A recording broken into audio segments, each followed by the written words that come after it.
Well, at some point the recovery from all this is going to have to include some personal narrative repair, isn't it? We've been traumatized. We need to express that if we want to move through this and come out of it recognizing ourselves in the mirror. Thank God we don't have to reinvent the wheel here. Hymns of heartache are at least as old as the wheel. We can borrow sorrow from, let's say, the Book of Lamentations, written over 2,600 years ago and first echoing through the nearly empty streets of Jerusalem. Sounds familiar. Or, we don't have to go back nearly that far to benefit from the African-American pioneers of the narrative repairing art form called the blues. Swing that sadness into a song. And of course, as some have already discovered, we can combine expressions like lamentations and blues to reach extra deep into the soul and really explore what's going on down there. That's what we did. Right before the stay-at-home orders, we flew to Memphis, the home of the blues, and recorded 5 brand new blues songs, one for each chapter of the Book of Lamentations. While we were down there writing songs and visiting painful landmarks and eating world-famous barbecue, we made a point to embrace and express the grief not only of the narrative which gave birth to Lamentations, that's the Babylonian captivity of Jerusalem, but also of our own personal backstories and current global challenges. The whole experience, of course, was therapeutic in a no pain, no gain kind of way, but more than that, it was cathartic, truly healing music, which wasn't completely unexpected, but still ironic that lamenting could be so celebratory. Endings and beginnings. We're going to need some loud guitar for all this.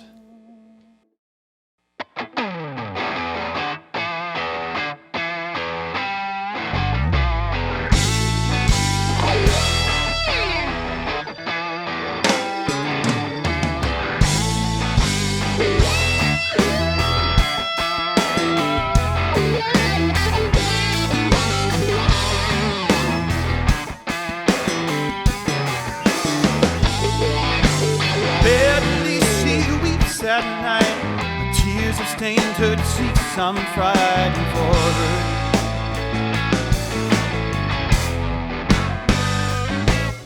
Among her lovers, no one's there to comfort her, to comb her hair. That whore they say, trapdoor they say, listen up, there's more to say. Is it nothing to you? Rush to judge, but you're late to the sea. You should fall on your knees. Stay down there and cry. Time to bow to your widow queen. Time to bow. Enemies are masters now. Her princes find no pasture out there on the way.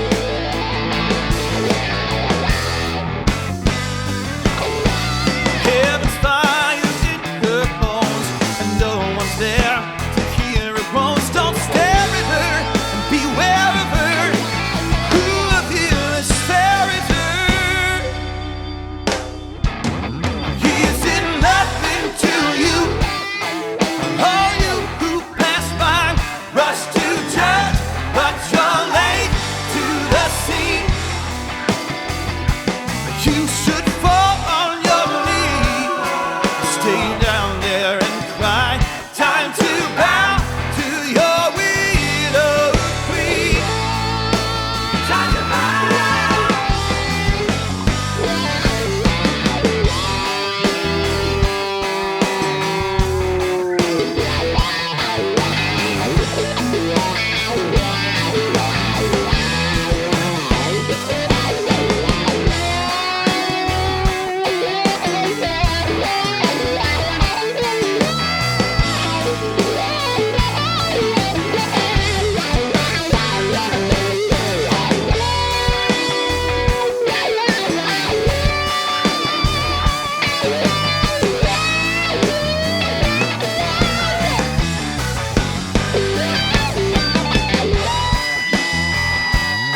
Well, they say there's nothing new under the sun. Yeah, that might be true, though it only takes one.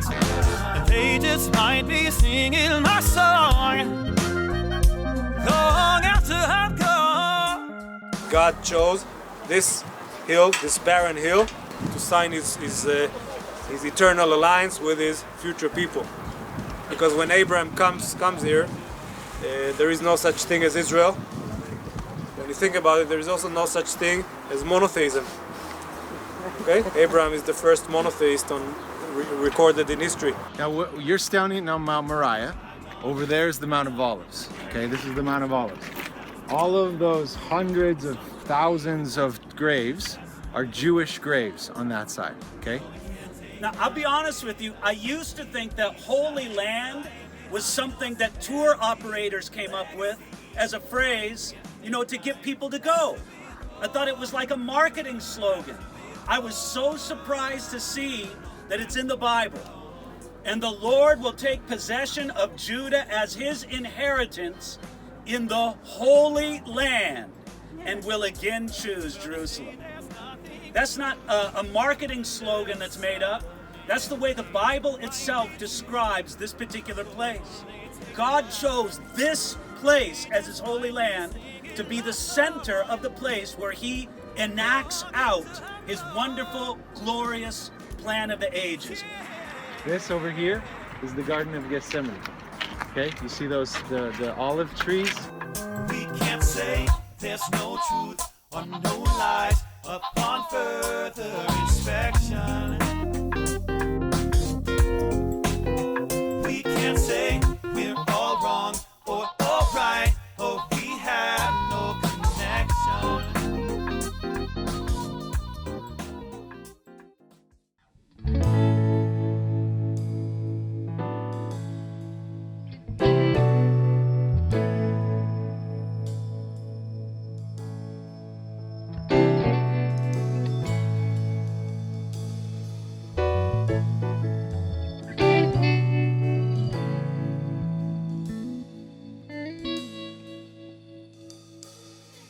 Jacob hurled down from heaven to earth.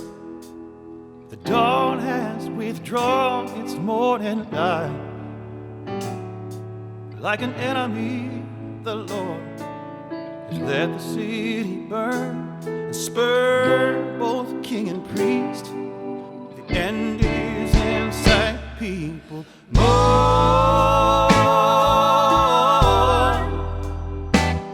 For the Lord is no more. Women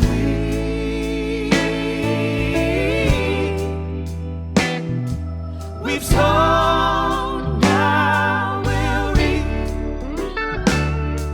Arise, cry out in the night, pour out every heart you have been won. By the Lord you've forgotten, now remember to mourn. Where is our bread? That's what the children said as they fainted and fell in the street. The wound grew as deep as the dark ocean bed, laid waste, laid bare. Now it bears a beaten people more.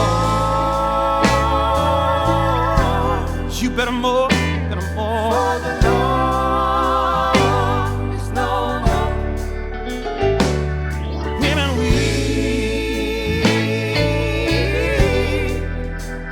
You know that we sow.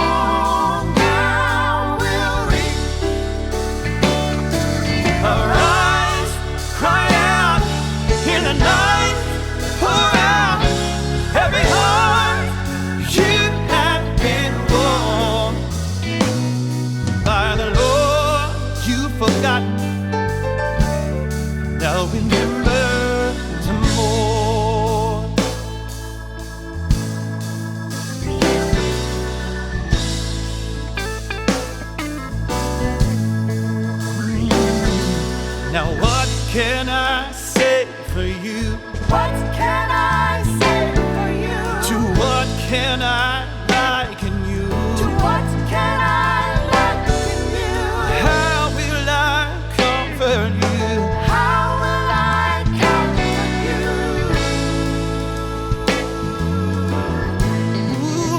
stubborn in your heart. So what can I say for you?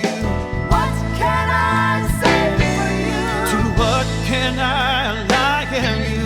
To what can I liken you? Oh, and how will I comfort you?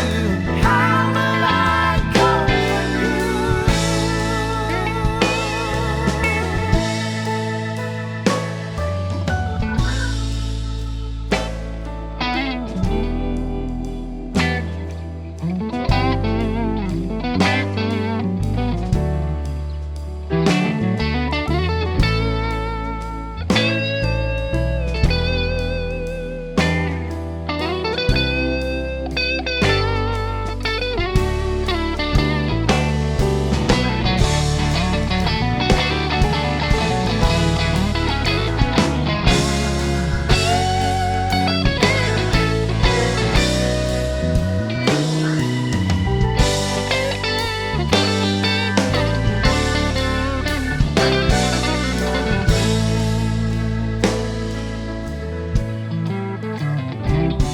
Better, more. Don't you know that your love is no more? When we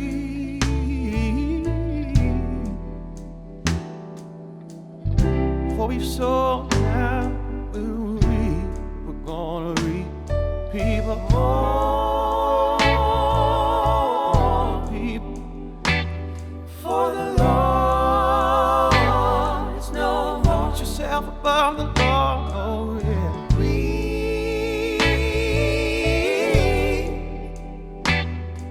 We've sown, now we'll reap. Till you feel it down deep, people.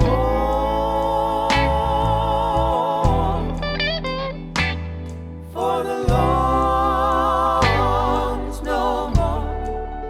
Let yourself breathe. Let yourself breathe. We've sown, now we'll reap. More. For the Lord is no more. What you gonna do without the Lord on your side?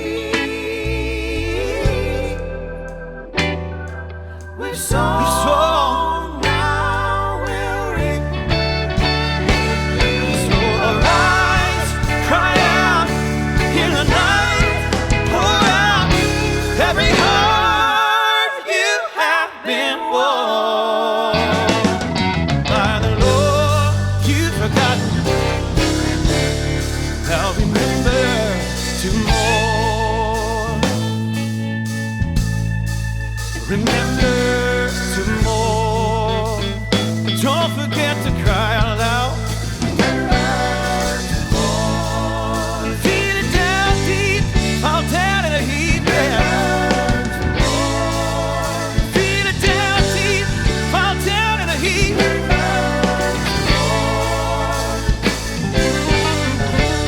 Oh, people remember to more.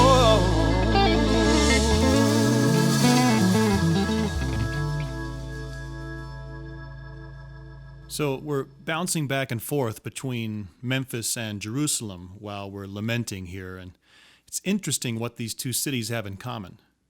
Their populations were within about 5% of each other after the 2000 census. Their average summer temperature is within a couple degrees of each other. And get this, you might think Jerusalem is unique in that during the Babylonian captivity we've been singing about, 4,600 people were forced out of the city and into exile, and those that stayed endured famine and much worse. But check it out. In the late 1800s, 26,000 people left Memphis because of yellow fever. And of the 19,000 that didn't leave, 5,000 of them died from the plague. Both these cities have struggled through a lot. And the similarities only come more into focus if we look at something like race relations. It's a toss-up between Arab and Jew in Jerusalem versus black and white in Memphis for the title of most tense. Author David Shipler spent 5 years as bureau chief of the New York Times in Jerusalem before writing Arab and Jew, Wounded Spirits in a Promised Land. And he also spent 5 years doing research into stereotyping before writing A Country of Strangers, Blacks and Whites in America. So Shipler, this Martin Luther King Jr. Social Justice Award winner, could tell us all about the similarities between Jerusalem and Memphis. And you know what? Martin Luther King Jr. himself could do the same. He was supposed to go to Jerusalem in 1967, but because of the Six-Day War and the ensuing political tension, he canceled his trip, telling his advisors, "I'd run into the situation where I'm damned if I say this, and I'm damned if I say that, no matter what I'd say. And I've already faced enough criticism. I just think that if I go, the Arab world would interpret this as endorsing everything that Israel has done, and I do have questions of doubt. I don't think I could come out unscathed." Now, Dr. King did travel to a divided Memphis in 1968 against the advice of his advisors. And not only did he not come out unscathed, he didn't come out at all. Like anybody, I would like to live a long life. Longevity has its place. But I'm not concerned about that now. I just want to do God's will.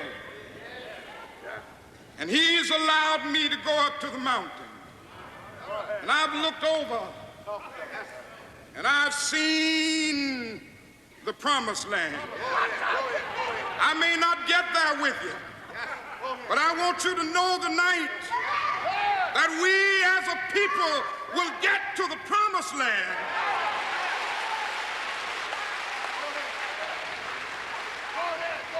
So I'm happy tonight. I'm not worried about anything. I'm not fearing any man. Mine eyes have seen the glory of the coming of the Lord.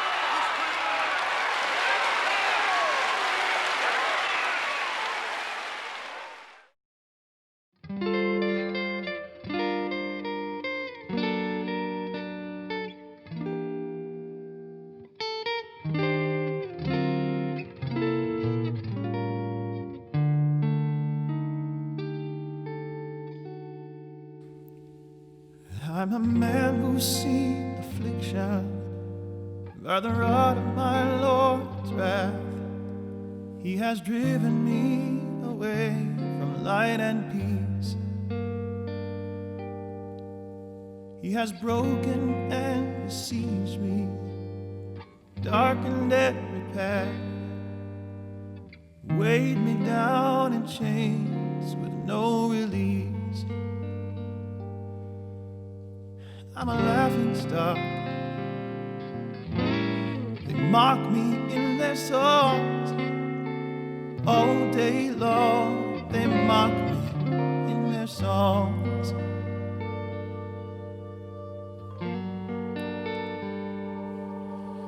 My heart is pierced with arrows. I'm hunted like a bird. Acid, herbs, and gall, my bitter brew. So I say, where is my splendor?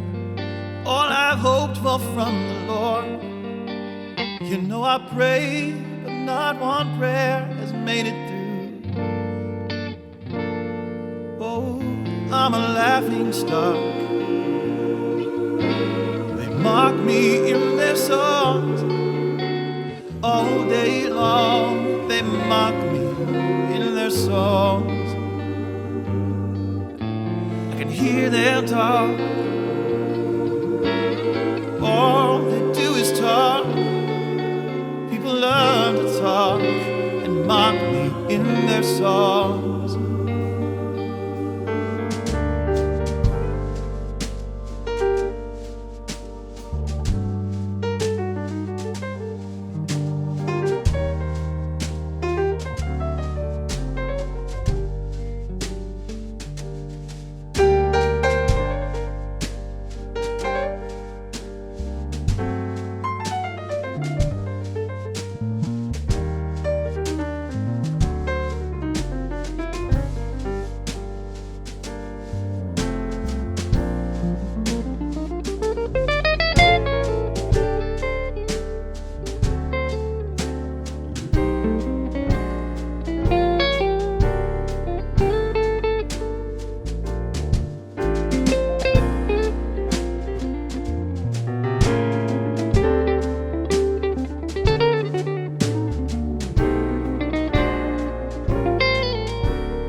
God won't cast me off forever. From the pit he hears my plea. I have called upon his name and felt him near. He has seen his foes conspiring, heard the insults hurled at me. But the shield of the Most High reached, child, do not fear. Oh, but I'm a laughing stock. They mock me in their songs. You know that all day long they mock me in their songs. I can hear them talk. All they do is talk. People love to talk and mock me in their songs. Oh, but let them talk. Let them talk. And feel the aftershock. They're gonna feel the aftershock. All day long they mock me in their songs. All day long, see them mock me in their songs.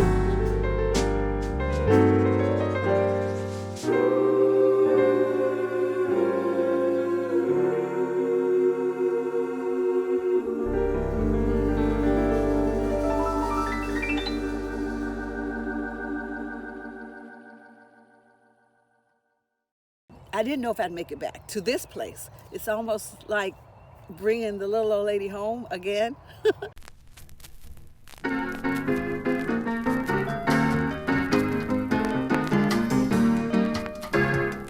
If anybody asks you who I am, who I am, who I am. If anybody I'm Edna Robinson, and I'm at Gilfield Baptist Church, which is the church that I attended over 38 years ago. In fact, I left this church and I moved to Denver, Colorado.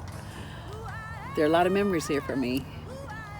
So surreal just being right here, sitting here, looking out over the cemetery that's right in front of the church and always has been, and then the church behind me.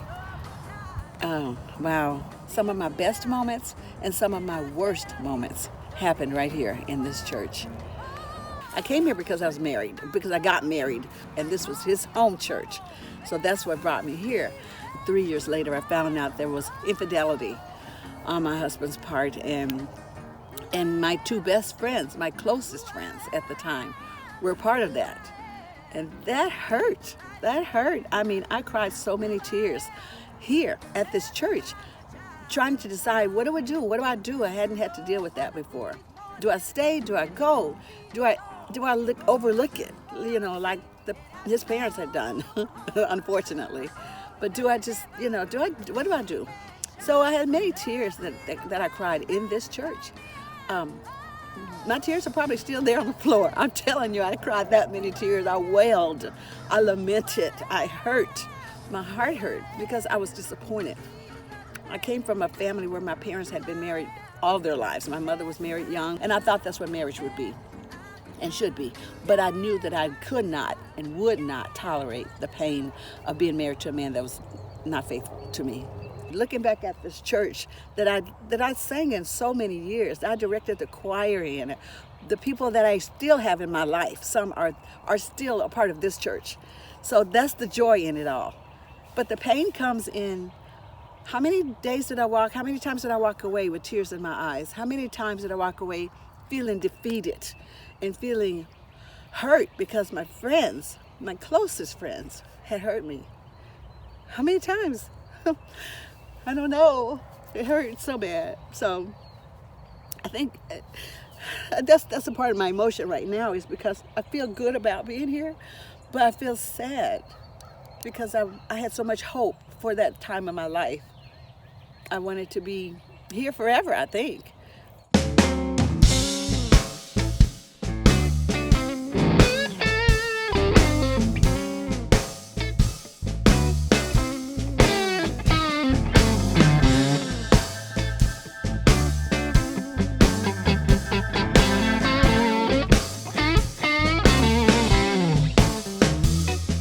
Now here's what hurt the most, y'all. She wasn't pitted in the pews. The elders circled wagons. The deacon said he paid his dues. 'Cause he was one of them. She left her country home behind. When the leader is the cheater, good people kinda lose their minds. They won't believe their eyes. Won't believe their eyes. They won't believe their eyes. Won't believe their eyes. They'll see it for themselves, but I'm telling you, they won't believe their eyes. Won't believe their eyes. If shepherds fleece their sheep enough, there's bound to be a mutiny. The sins of priest and prophet, always subject to more scrutiny. The gold will lose its luster and every ounce of his worth. This will mystify the people and all the kings of the earth. They won't believe their eyes. Won't believe their eyes. Won't believe their eyes. Won't believe their eyes. They'll see it for themselves, but I'm telling you, they won't believe their eyes. Believe their eyes.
There's a fire in the mountain. Holy Zion is the kiln. She may burn down to the bedrock. Still it went like Lord willing. She was worth her weight in gold and became this lump of clay. When the potter sets his mind, she'll finally shine again someday. They won't believe their eyes. Won't believe their eyes. They won't believe their eyes. Won't believe their eyes. Well, they'll see it for themselves, but I'm telling you, they won't believe their eyes. Won't believe. No, no, they won't believe. Well, they'll see it for themselves, but I'm telling you, they won't believe their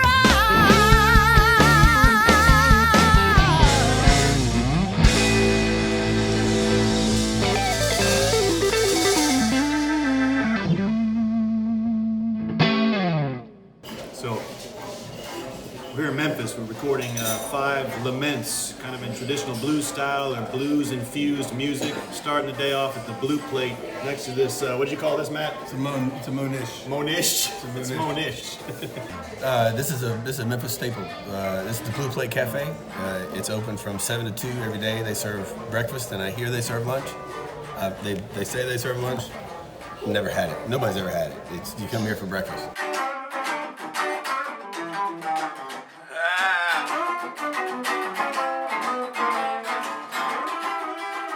What do you got, Matt? So a brisket, it's called a packer brisket, so it's not separated. A brisket is actually 2 different muscles. There's the point, which is this, and the flat, which is here. The flat is what, if you've had a brisket sandwich or sliced brisket, that's what it comes from. What I'm trying to do right now is separate those 2 muscles. They actually finish at slightly different temperatures. Like many things down here, barbecue has its roots in slavery. Somewhere along the way, someone found out that if you cook those really tough, not fun to eat meats for a long time over low heat, it ends up melting all of that intramuscular fat. and makes these really delicious, juicy, easy to eat kinds of foods. That's why when Caitlin said, what makes the blues in Memphis sound so much different? And I said, pig fat. So, Memphis barbecue, not unlike communion, is way more than a meal. It's really a lasting symbol. At the Last Supper, the disciples ate and drank in remembrance of Jesus. At a barbecue, we ought to eat and drink in remembrance of America's southern slaves who took meat off the scrap heap and decided to repair its narrative. And speaking of things which need fixing, I can't let Miss Edna be the only one getting personal. You should know I came from a broken home. I wish someone would have taught me the power of the blues when I was 8. Because you know what? When you're a kid and your folks split up, I gotta wonder if that's worse than being born to a single mom or straight into adoption. You see, I remember my parents together, an intact family. I relate to Jerusalem citizens of 587 BC, because from their point of view, God used to be among them. But now they wondered if he'd utterly rejected them. And I discovered when it comes to a kid's feelings, it doesn't matter which adult is to blame. Or in Jerusalem's case, leading up to the exile, it was the corrupt leaders, the willing followers, the devil himself who'd caused God to distance himself. So who's to blame? The people? The devil among them? Or the God absent from them?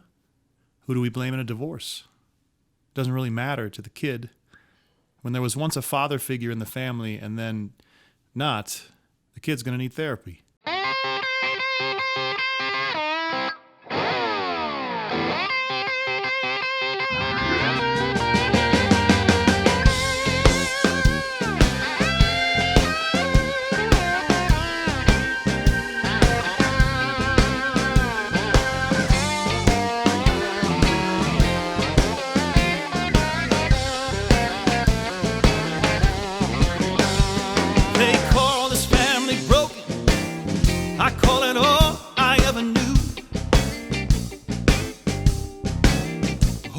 They call this family broken.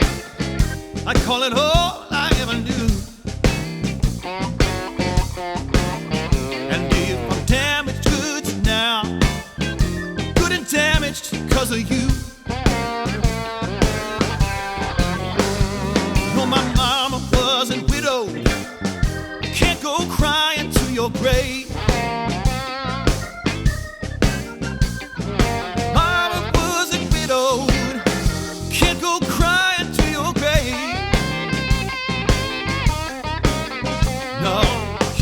Left me fatherless. I taught myself how to shave.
when I can read my title clear to mansions in the skies, I'll bid farewell to every fear and wipe my weeping eyes, and wipe my weeping eyes, and wipe my weeping eyes.